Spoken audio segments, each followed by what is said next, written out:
Hi friends, welcome back. भाई, इन देशों में भी पूजे जाते हैं Shri Ram. South Korean princess Ayodhya connection. अरे वाह, चलो देखते हैं, वीडियो शुरू करते हैं।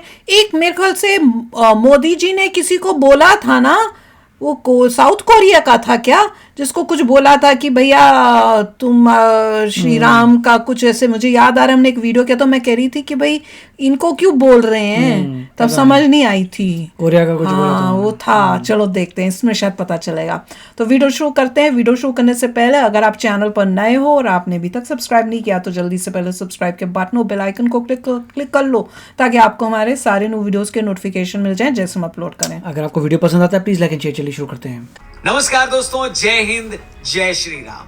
अयोध्या में भव्य राम मंदिर की प्राण प्रतिष्ठा की तैयारियां जोरों पर चल रही हैं। हर दिन ऐसी खबरें सुनने को मिलती हैं जिससे पता चलता है कि राम मंदिर को लेकर जनता का उत्साह, उनका इमोशन और उमंग की तमाम ऊंचाइयां पार कर चुका है। खुद प्रधानमंत्री नरेंद्र मोदी ने मंदिर की प्राण प्रतिष्ठा से पहले 11 दिन का अनुष्ठान करने का फैसला किया है। देश भर से साधु संत अभी से अयोध्या कूच करना शुरू कर चुके हैं। प्राण प्रतिष्ठा वाले दिन अयोध्या में 40 लाख दीपों की मदद से भगवान श्री राम की योद्धा वाली प्रतिकृति बनाई जा रही है। पहली बार दिवाली से पहले फिर से सड़कों पर मिट्टी के दिए बिकने लगे हैं। इस बीच मंदिर परिसर से आ रही तस्वीरें लगातार हम सब का दिल जीत रही हैं। राम मंदिर के 14 स्वर्ण जड़ित दरवाजे तैयार हो चुके हैं। गुजरात से लेकर उड़ीसा तक न जाने कितने राज्यों से झांकियां अयोध्या के लिए चल चुकी हैं। मेहमानों के लिए खास प्रसाद अभी से तैयार किए जा रहे हैं। अयोध्या से लेकर नेपाल तक पुलिस हाई अलर्ट पर है। अकेले अयोध्या शहर में 10,000 से ज्यादा सीसीटीवी कैमरे लगा दिए गए हैं। अयोध्या की हर गली नुक्कड़ सही मायनों में दुल्हन की तरह सजकर तैयार हो चुकी है। हर तरफ ऐसा माहौल है कि मानो प्रभु श्री राम के अलावा इस देश का कोई वजूद हो ही ना। आंखों में आंसू और दिल ये जब मोदी जी आए होंगे उस टाइम था। इसी दिन का इंतजार कर रहे हैं। मगर ये कहूं कि ये भव्य राम मंदिर की प्राण प्रतिष्ठा का इंतजार सिर्फ भारत में ही नहीं बल्कि भारत से बाहर भी कई देशों में किया जा रहा है तो ये गलत नहीं होगा। थाईलैंड से लेकर इंडोनेशिया तक और श्रीलंका से लेकर साउथ कोरिया तक बहुत बड़ा वर्ग है जो इस दिन का बेसब्री से इंतजार कर रहा है। ये वो देश हैं जहां राम भक्तों की बड़ी तादाद है।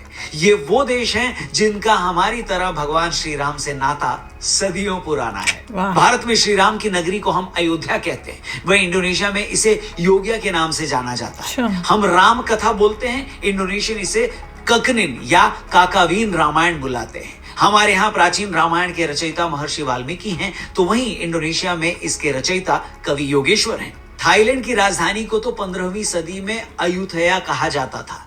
इसे स्थानीय भाषा में वहां के लोग अयोध्या ही बोलते हैं। यहाँ के लोग अपने राजा को भगवान राम का वंशज मानते हैं और उन्हें विष्णु का अवतार कहते हैं। थाई संस्कृति और साहित्य का रामायण और राम से काफी जुड़ाव है। यहाँ के राजा अपने नाम के साथ राम लिखते थे। थाईलैंड के मौजूदा राजा को भगवान राम का 10वां वंशज माना जाता है। यहाँ तक कि उनके राज्याभिषेक के लिए गोरखपुर से पंडित गए थे। और तो छोड़िए, थाईलैंड की राजधानी बैंकॉक को महेंद्र अयोध्या भी कहा जाता है। लोगों का मानना है कि ये अयोध्या इंद्र ने बसाई थी। मगर इन सब जुड़ावों में सबसे दिलचस्प कहानी आती है दक्षिण कोरिया से। मैं दावा करता हूँ ये एक ऐसी कहानी है जिसके बारे में आपने शायद ऊपर से तो सुना होगा, मगर इतने डिटेल में, इतने विस्तार से आपको आज तक किसी ने कोरिया के अयोध्या कनेक्शन की कहानी नहीं सुनाई होगी। मगर इससे पहले कि मोदी जी ने कुछ कहा था, याद आऊं, मैं दक्षिण कोरिया से भारतीयों के उस कनेक्शन की बात कर लेता हूं जिसे लेकर स्पेशली हमारी यंग जनरेशन, युवा पीढ़ी खास तौर पर बहुत एक्साइटेड होती है। जी हाँ, कोरियन ड्रामास, जिसके लिए आज तो कभी नहीं देखे भाई। आपको बता दूं, अमेज़न तो पता ही नहीं कौन है। आप भर के ये कोरियन ड्रामास देख सकते हो और वो भी हिंदी में, वो भी बिल्कुल फ्री। आप जिस शो का नाम लोगे वो यहाँ मिल जाएगा आपको। शी वॉज प्रिटी से लेकर वेट लिफ्टिंग तक, तो हमारे देखते हैं, हम क्यों उनके देखें। चीयर अप तक आपको यहाँ सारे शोज मिल जाएंगे। इतना ही नहीं, हर हफ्ते आपको नए शोज भी मिल जाएंगे। ये ऐड कर रहे हैं, मैं भूल ही गई थी। इसमें बहुत सारे शोज तो तमिल और तेलुगु में भी कमाल शोज हैं। मगर इसमें जो सबसे कड़क एक नंबर मुझे लगा वो है W2 वर्ड्स। ये तो भाई अलग ही लेवल पर है। वर्ड वाले को पता चल गया ना थोड़ा ना काम हमारा। उसके पूरे परिवार की हत्या होने के बाद कैसे उसकी पूरी लाइफ ही बदल गई और एक ही मकसद पर वो चलने लगी, असली कातिल को ढूंढना। अब बॉस मैं अब ज्यादा नहीं बताऊंगा, डिस्क्रिप्शन में लिंक दिया, उस पर क्लिक करके जाके आप खुद ही चेक कर लो। आप लोग बता दिया ब्रो, मैं मैड है, कोरियन मैं फंसूंगी किसी तरह। ये बात तो हमने कई बार सुनी है कि अयोध्या की राजकुमारी सूर्य रत्ना ने दक्षिण कोरिया के राजा सूरो से प्रेम विवाह किया था। यही वजह है कि बहुत सारे कोरियन अयोध्या को अपना ननिहाल भी मानते हैं। अब आपको पूरा विस्तार से बताते हैं, पूरी कहानी डिटेल में सुनाते हैं। तो ये कहानी शुरू होती है 48 ईसा पूर्व। अयोध्या में एक राजकुमारी रहती थी जिनका नाम था सूरी रत्ना। सूरी रत्ना के पिता का नाम था पद्मासेन और मां थी इंदुमती। पद्मासेन का कौशल साम्राज्य पर राज था। उस समय कौशल साम्राज्य आज के यूपी से लेकर ओडिशा तक फैला था। एक दिन पद्मासेन को सपना आया कि उनकी बेटी का विवाह कोरिया के राजा किम सोरो से हो गया। अपने इसी सपने की मर्यादा रखते हुए पद्मासेन ने अपनी बेटी सूरी रत्ना को पूरे लाव लश्कर के साथ समुद्र के रास्ते सपना आया 2 महीने की लंबी यात्रा के बाद रानी सूरी रत्ना कोरिया के ग्योंगसांग राज्य के किमहे शहर पहुंच गई। जिस दौरान सूरी रत्ना कोरिया की समुद्री यात्रा पर निकली थी, उसी दौरान कोरिया में राजा किम सोरो पर शादी के लिए दबाव पड़ रहा था। लोग प्रेशर बना रहे थे। उनके दरबारी लगातार उन्हें यह सलाह दे रहे थे कि वो अपने राज्य की किसी कुंवारी लड़की से विवाह कर ले, मगर किम सोरो का मानना था कि उनकी शादी स्वर्ग से तय की जाएगी। इसके बाद उन्होंने अपने साथियों को आदेश दिया कि वो घोड़े और बोट लेकर उनकी राजधानी के दक्षिण में एक आइलैंड की तरफ जाएं। सोरो से आदेश मिलने के बाद उन लोगों ने वही किया। वहां पहुंचकर उन्होंने देखा कि उनकी तरफ एक जहाज आ रहा है। उन्होंने फौरन इसकी जानकारी राजा को दी। इसके बाद सोरो ने राज्य के कुछ और वरिष्ठ अधिकारियों को वहां भेजकर उन लोगों को दरबार में लाने के लिए भेजा, मगर रानी सूरी रत्ना ने यह कहते हुए उनके साथ जाने से इनकार कर दिया कि वो अनजान लोगों के साथ कहीं नहीं जा सकती। कहते हैं इसके बाद राजा ने वहीं पहाड़ी की तलहटी पर उन लोगों के लिए टेंट लगाने का आदेश दिया। टेंट लगने के बाद रानी सूरी रत्ना अपने काफिले के तमाम लोगों के साथ टेंट में आ गई। कहा जाता है कि रानी सूरी रत्ना के साथ आए लोगों के पास सोना, चांदी और बहुत कीमती सामान थे जो वो तोहफे के तौर पर अपने साथ लाए थे। रानी के टेंट में पहुंचने के बाद राजा भी उनसे मिलने वहां पहुंचे। रानी सूरी रत्ना ने जब सोरो को अपने सपने के बारे में बताया तो राजा का जवाब सुनकर भी वो सन्न रह गई। सोरो ने कहा कि उन्हें भी सूरी रत्ना के वहां आने का पहले से ही आभास हो गया था, इसलिए उन्होंने रानी थी कि राजकुमारी थी, किसी और से शादी नहीं की। इसके बाद रानी सूरी रत्ना के साथ तो रानी क्यों बोल रहे हैं? जब वापस जाने लगे तो राजा सोरो ने उन्हें बहुत महंगे महंगे तोहफे दिए। रानी के साथ आए बाकी लोग तो वहां से चले गए, मगर उनके 2 सेवक और उनकी बीवियों को राजा सोरो ने अपने महल के पास अलग घर दे दी। राजा सोरो से शादी के बाद रानी सूरी रत्ना को प्रिंसेस बोल रहे हैं, तो रानी तो राजकुमारी। रानी सूरी रत्ना ने सोरो से कहा कि वो अपने 2 बच्चों को अपना सरनेम देना चाहती। कहा जाता है कि महारानी ह्यो होंग और राजा किम सोरो के कुल 12 बच्चे हुए। आज कोरिया में कारक गोत्र के तकरीबन 60 लाख लोग खुद को राजा किम सोरो और अयोध्या की राजकुमारी का वंशज मानते हैं। इस वंशज के लोग किम्हे के बाशिंदे थे। किम्हे पुसान के नजदीक था, जिसे आज बुसान का नाम दिया गया। आबादी के लिहाज से बुसान आज सियोल के बाद साउथ कोरिया का दूसरा सबसे बड़ा शहर है। और तो और बीबीसी की एक रिपोर्ट की माने तो दक्षिण कोरिया के पूर्व राष्ट्रपति किम डेई-जंग और पूर्व प्रधानमंत्री हियो जियोंग और जोंग पिल किम भी रानी सूरी रत्ना के कारक वंश से ही आते हैं। इस वंश के लोगों ने उन पत्थरों को आज तक संभाल कर रखा है जिनके बारे में यह माना जाता है कि सूरी रत्ना अपनी समुद्री यात्रा के दौरान अपनी नाव को संतुलित रखने के लिए अपने साथ अयोध्या से उन्हें लाई थी। दोस्तों, रानी सूरी रत्ना की इस सारी कहानी का जिक्र कोरियाई ग्रंथ सांगयुक युसा में मिलता है। इस ग्रंथ को सांगयुक सखी भी कहते हैं। इसका मतलब होता है 3 राज्यों की याद का वर्णन। सूरी रत्ना के बारे में कहा जाता है कि वो 189 साल जिंदा थी, 180 रानी की याद में आज किम्हे शहर में एक स्मारक भी बनाया गया है। उनके स्मारक के ठीक सामने एक शिलालेख भी है जिसके बारे में लोग मानते हैं कि उसे रानी अपने साथ अयोध्या से कोरिया ले आई थी। क्या बात है दोस्तों, क्या ही लाजवाब कहानी और क्या ही खूबसूरत इमोशन।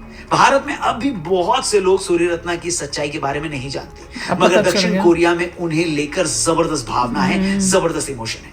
इसलिए आज जब अयोध्या में भव्य राम मंदिर का निर्माण हो रहा है तो भारत के साथ लाखों कोरियाई लोग भी भावुक हैं। आप सुनिए खुद भारत में कोरिया के एम्बेसडर ने इस बारे में क्या कहा।